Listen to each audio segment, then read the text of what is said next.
श्री स्वामी समर्थ. कलियुगात माणसाची अवस्था किती भयानक होणार आहे हे भगवान दत्तात्रेयांनी हजारो वर्षापूर्वी सांगून ठेवलं होतं. आज आपण आपल्या डोळ्याने जे घडताना बघतोय तेच भविष्य दत्तात्रेयांनी वर्तवले होते आणि यातून वाचण्याचा मार्ग काय हेच आज आपण पाहणार आहोत. त्यासाठी व्हिडिओ शेवटपर्यंत नक्की पहा. चॅनलवरती जर नवीन असाल तर चॅनलला सबस्क्राईब करा. चला तर मग व्हिडिओला सुरुवात करूया. आज आपण ज्या ग्रंथाचा आधार घेणार आहोत तो सामान्य ग्रंथ नाही, ते आहे साक्षात श्री गुरुचरित्र. हा ग्रंथ म्हणजे केवळ कागद आणि शाईचा खेळ नाही, तर हा एक जिवंत अग्नी आहे. ज्याप्रमाणे अग्नीमध्ये टाकलेली कोणतीही वस्तू भस्मसात होते आणि शुद्ध होते, तसेच गुरुचरित्राच्या संपर्कात येणारा प्रत्येक जीव आपल्या पापातून मुक्त होतो. श्री गंगाधर सरस्वती यांनी लिहिलेला हा ग्रंथ म्हणजे दत्त संप्रदायाचा 5वा वेद मानला जातो. असे म्हणतात की ज्या घरात गुरुचरित्र आहे आणि जिथे नित्यनेमाने त्याचे वाचन होते, तिथे अतृप्त आत्मे, भूत, प्रेत किंवा कोणतीही नकारात्मक शक्ती प्रवेश करू शकत नाही. ही केवळ कथा नाही, तर हा सिद्ध संकल्पाचा महासागर आहे. आज याच महासागरातून आपण कलियुगाच्या भविष्याचे मोती वेचणार आहोत. जेव्हा द्वापार युग संपून कलियुगाची चाहूल लागली, तेव्हा भगवान दत्तात्रेय चिंतित झाले. त्यांना माहीत होते की येणारे युग अंधकाराचे युग असणार आहे. कलियुगाच्या सुरुवातीलाच अधर्माचे सावट पसरू लागले होते. मातेचा अपमान होऊ लागला होता. माणसे सत्याचा मार्ग सोडून असत्याच्या मागे धावू लागली होती. वेदांचा अर्थ अनर्थ करून सांगितला जात होता. यज्ञयागाच्या नावाखाली हिंसा वाढली होती. हे पाहून धर्माचे रक्षण करण्यासाठी दत्तात्रेयांनी कलियुगात आपला पहिला अवतार घेतला. श्रीपाद श्रीवल्लभ आणि त्यानंतर श्री नरसिंह सरस्वती. श्रीपाद श्रीवल्लभ हे पिठापूरला जन्मले, तर श्री नरसिंह सरस्वती यांचा जन्म करंजा येथे झाला. या दोन्ही अवताराचे कार्य आणि उद्दिष्ट एकच होते, कलियुगातील भरकटलेल्या जीवाला मार्ग दाखवणे. श्री गुरुचरित्रातील अनेक ठिकाणी असा उल्लेख येतो की जेव्हा शिष्यांनी नरसिंह सरस्वतींना विचारले, गुरुदेव, हे युग इतके कठीण का आहे? लोक धर्माचे पालन का करत नाहीत? तेव्हा नरसिंह सरस्वतीने उत्तर दिले.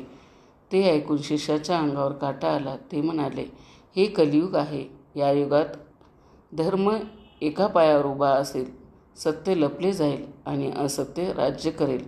माणसाची बुद्धी भ्रष्ट होईल आणि त्याला पापातच पुण्य वाटू लागेल.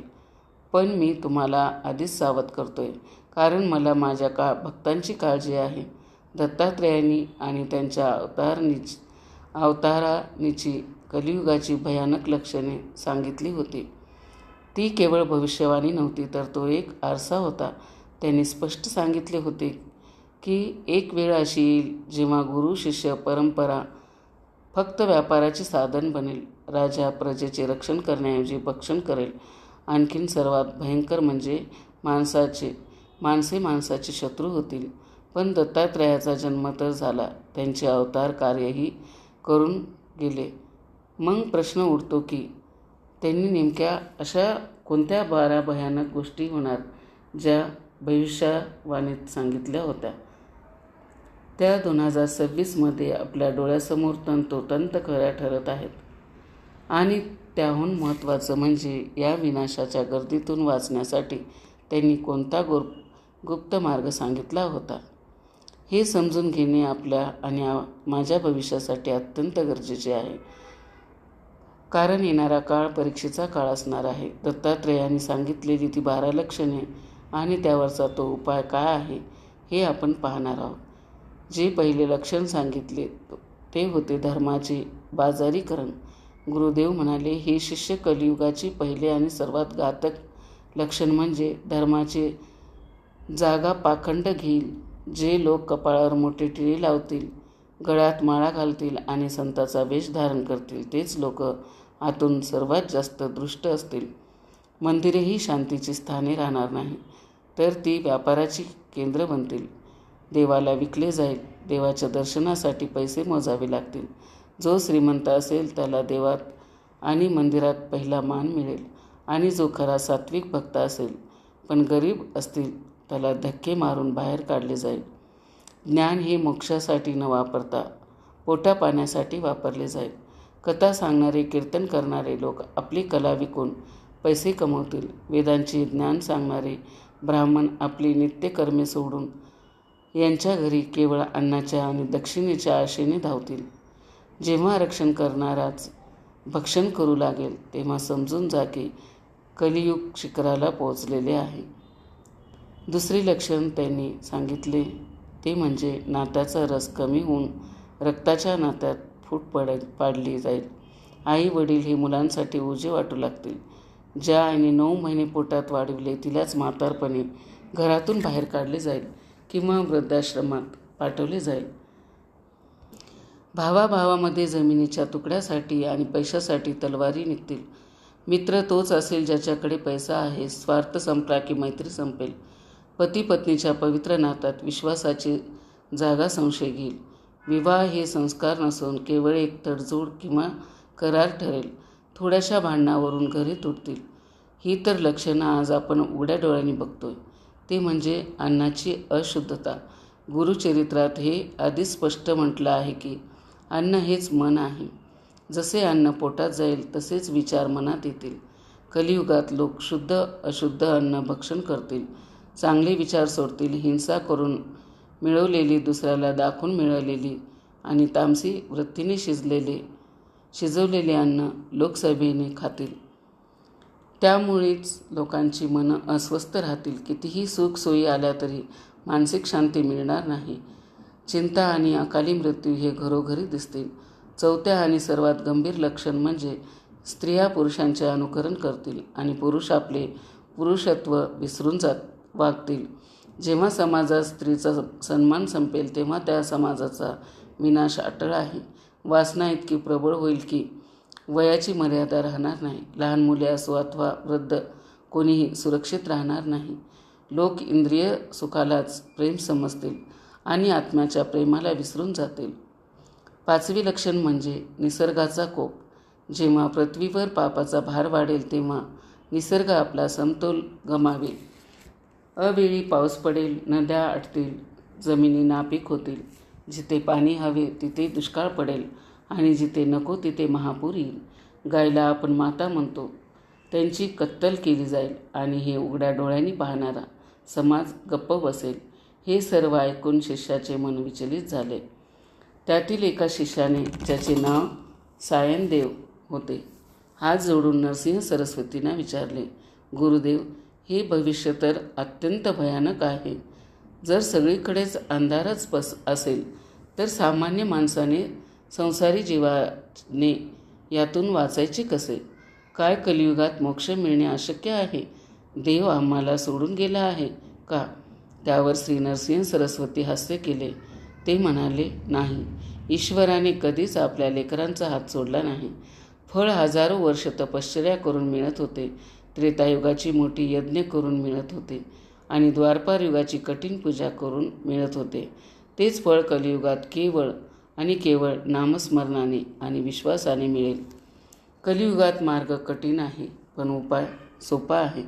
जो गुरुच्या वचनावर विश्वास ठेवेल त्याला या कलीचा स्पर्शही होणार नाही. हे सिद्ध करण्यासाठी गुरुदेवांनी एक लीला रचली. ही कथा आहे एक अशा ब्राह्मणाची, ज्याचे उदाहरण आजही कलियुगातील प्रत्येक पीडित व्यक्तीसाठी आशेचा किरण आहे. कर्नाटक प्रांतात एक ब्राह्मण राहत होता. त्याला कुष्ठरोगाची लागण झाली. हा रोग पूर्वजन्मीच्या कर्मामुळे किंवा या जन्मातील पापामुळे होतो असे मानले जात असे. त्याचे शरीर हळूहळू लागले होते. हाताच्या बोटातून पू वाहत होता. अंगाला दुर्गंधी येत होती आणि त्वचेवर काळे डाग पडले होते. ज्या समाजात तो मानाने वावरत होता त्याच समाजाने त्याला बहिष्कृत केले. त्याचे मित्र त्याला पाहून रस्ता बदलत. दुर्दैवी गोष्ट म्हणजे त्याच्या स्वतःच्या पत्नीने आणि मुलांची देखील त्याचा तिरस्कार सुरू केला. ज्या घरात तो मालक होता तिथे आता त्याला कुत्र्यापेक्षाही वाईट वागणूक मिळत होती. वेदनाने तळवळणारा तो ब्राह्मण अनेक वैद्याकडे गेला. अनेक औषधी घेतली पण रोग बरा होणे याची वाढतच गेला. त्यांनी अनेक देवांना नमस केला, अनेक तीर्थयात्रा केल्या. शेवटी हताश होऊन तो नदीकाठी गेला. विचार करू लागला की असे सडलेले आयुष्य जगण्यापेक्षा मेलेले बरे, असे म्हणून तो नदीच्या काठावर गेला. तिथे त्याला एक साधू भेटला. त्या साधूने त्याला विचारले, अरे ब्राह्मणा, देह हा देवाने दिलेला देणगी आहे. ब्राह्मणाने रडत रडत आपली कहाणी सांगितली. तेव्हा त्या साधूने त्याला एक मार्ग दाखवला. तो म्हणाला, या जगातील औषध तिथेच भगवान दत्तात्रेय नरसिंह सरस्वतीच्या रूपात वावरत आहेत. त्यांच्या चरणाची धूळच हे तुझे औषध आहे. बुडत्याला काडीचा आधार वाटावा तसा तो ब्राह्मण, पण मनात एकच आशा होती की तिथे गेल्यावर काहीतरी चमत्कार होईल. दिवस रात्र चालत, लोकांची टोमणे सहन करत, भूक तहान विसरून तो कसाबसा भीमा अमरजा नदी संगमावर पोचला की गुरुदेव संगमावर होते. त्यांना पाहताच त्याचे डोळे ठिपले होते. त्यांच्या आजूबाजूला सुगंध होता. दुर्गंधी येणारा तो मनुष्य आता सुगंधी झाला. पुढे होऊन साष्टांग त्याने दंडवत घातला. हे गुरुदेव, मी अपराधी आहे, पापी आहे. जगाने मला नाकारले आहे. आता तुम्हीही मला नाकारले तर मी कुठे जाऊ? माझा नरक यातनेतून माझी सुटका करा. त्या क्षणी संगमावरची हवा थांबली होती. नदीचा खळखळ आवाजही जणू मंद झाला होता. सर्वांचे लक्षण त्या रडणाऱ्या रोगी ब्राह्मणाकडे होणे शांत बसलेल्या गुरुदेवाकडे होते. श्री नरसिंह सरस्वतीने त्याला उठायला सांगितले नाही. त्यांनी त्याला स्पर्श केला नाही. त्यांनी फक्त आपले दोन्ही डोळे उघडले आणि त्या ब्राह्मणाकडे एकटक पाहिले. ती दृष्टी साधी नव्हती, ती कृपादृष्टी होती. ज्याप्रमाणे सूर्यकिरणी पडताच बर्फ वितळतो, तसे त्या दृष्टीचा स्पर्शाने ब्राह्मणाचे कर्म नष्ट होऊ लागले. गुरुदेवाने आपल्या कमंडलूतले थोडेसे पाणी हातावर घेतले आणि मंत्र म्हणून त्या ब्राह्मणाच्या अंगावर शिंपडले. त्या क्षणी काय घडले हे शब्दात सांगणे कठीण आहे. पाण्याचे ते थेंब जेव्हा त्या सडलेल्या त्वचेवर पडले, तेव्हा त्याला आपल्या शरीरावर काहीतरी चमकल्याचा भास झाला. एक तीव्र उष्णता त्याच्या शरीरातून बाहेर पडली आणि पाठोपाठ एक थंड लहर अंगावरून फिरली. त्याला आतून जाणीव झाली की काहीतरी बदलले आहे. जे तो वर्षानुवर्षे ओझे वाहत होता ते गळून पडले आहे. त्याने हळूच डोळे उघडून आपल्या हाताकडे पाहिले. त्याच्या तोंडातून शब्द फुटला नाही. जिथे मगाशी जखमा होत्या ते कोमल त्वचा होती आणि जिथे त्वचा काळी पडली होती तिथे आता सोन्यासारखी चमकणारी तेजस्वी त्वचा होती. त्याची बोटे सरळ झाली होती. दुर्गंधी जाऊन तिथे चंदनाचा सुगंध येत होता. तो चमत्कार होता, विज्ञानाच्या पलीकडचा, तर्काच्या पलीकडचा, केवळ श्रद्धा आणि गुरुकृपेचा चमत्कार. त्या ब्राह्मणाने पुन्हा एकदा गुरुजींच्या चरणावर डोके ठेवले. पण त्यावेळी ते दुःखाचे डोके नव्हते, तर ते कृतज्ञतेचे होते. त्याच्या डोळ्यातून गळागळा अश्रू वाहत होते आणि ते गुरुदेवांचे पाय धुवून काढत होते. हे दत्तात्रेय, हे प्रभू, तुम्ही मला केवळ शरीर नाही दिलं, तर तुम्ही मला नवजीवन दिले आहे. तुम्ही मला माणसात आणले आहे. तो हुंदके देत रडत बोलत होता. नरसिंह सरस्वतीने स्मित हास्य केले आणि म्हणाले, बाळा, हे माझ्यामुळे नाही तर तुझ्या विश्वासामुळे झाले आहे. तुझा अहंकार त्या रोगासोबत गळून पडला. जेव्हा जीव पूर्णपणे शरण येतो तेव्हाच ईश्वराचे दार उघडते. ती बातमी वाऱ्यासारखी पसरली. जो ब्राह्मण कालपर्यंत समाजासाठी अस्पृश्य होता तो आता तेजस्वी कांती असलेला तरुण झाला होता. लोक धावत येऊन त्याचे दर्शन घेऊ लागले. ज्यांनी त्याला हाकलले तेच आता त्याच्या पाया पडू लागले. हे पाहून सर्वांची खात्री पडली की कलियुगात गुरुशिवाय तर उपाय नाही. गुरुदेवाने त्या ब्राह्मणाला उपदेश केला की हे ब्राह्मणा, शरीर तर शुद्ध झाले, पण आता मनाला पण अशुद्ध होऊ देऊ नकोस. नित्य नियमापणे गुरुचरित्राचे पारायण कर आणि मिळालेले आयुष्य जनसेवेसाठी वापर. ब्राह्मणाने ते मान्य केले. पण मानवी स्वभावाची एक गंमत असते. एक ओळ संकट टळले की माणसाचे लक्ष दुसऱ्या गोष्टीकडे जाते. आरोग्य मिळाले की माणसाला काळजी वाटते. ती धनाची. कलियुगात पैसा हाच दुसरा परमेश्वर मानला जातो. हे आपण सुरुवातीलाच पाहिले. आरोग्य मिळालेला तो ब्राह्मण आता विचार करू लागला की शरीर तर बरे झाले, पण खायला काय? मी तर गरीब आहे. माझे घर दार उद्ध्वस्त झाले आहे. आता मी जगू कसा? तशीच अवस्था एका दुसऱ्या ब्राह्मणाची होती. तो शरीराने धडधाकट होता, पण नशिबाने अत्यंत गरीब होता. घरात खायला एकही कण नव्हता. मुले भुकीने व्याकुळ होत होती आणि पत्नी रोज टोमणे मारत असे. तुमची भक्ती काय कामाची? जर देव पोट भरू शकत नसेल तर त्या देवाची पूजा करून काय फायदा? असे ती रोज त्याला सुनावत असे. होऊन तो गरीब ब्राह्मण विचार करीत होता की खरोखरच कलियुगात भक्तीने पोट भरते का, की फक्त अधर्मानेच पैसा मिळतो? याच्या प्रश्नाचे उत्तर शोधण्यासाठी आणि आपल्या दारिद्र्याचे उच्चाटन करण्यासाठी तोही त्याच वाटेने निघाला ज्या वाटेने कुष्ठरोगी ब्राह्मण गेला होता. पण काय, गुरुदेव फक्त रोगाचे निवारण करतात की ते नशिबाच्या रेषेत दिलेल्या दरिद्र पुसून टाकू शकतात? गुरुचरित्रात पैशाबद्दल आणि समृद्धीबद्दल दत्तात्रेयांनी कोणता गुपित मंत्र सांगितला आहे? सर्वात महत्त्वाचं म्हणजे 2026 नंतर जेव्हा एका मोठ्या आर्थिक आणि मानसिक संकटाकडे जाईल तेव्हा आपली आर्थिक स्थिती सुरक्षित ठेवण्यासाठी आपण काय केले पाहिजे? ज्यामुळे या गरीब ब्राह्मणाच्या आयुष्यात असा कोणता चमत्कार घडला ज्यामुळे त्याच्या झोपडीचा महाल झाला? कलियुगाच्या अंतिम टप्प्याबद्दल आणि 5 चरणाबद्दल काय अंतिम इशारा दिला? काय घडणार आहे आपल्या कथेच्या अंतिम आणि सर्वात महत्त्वाच्या भागात? त्या गरीब ब्राह्मणाचे पाय थरथर कापत होते.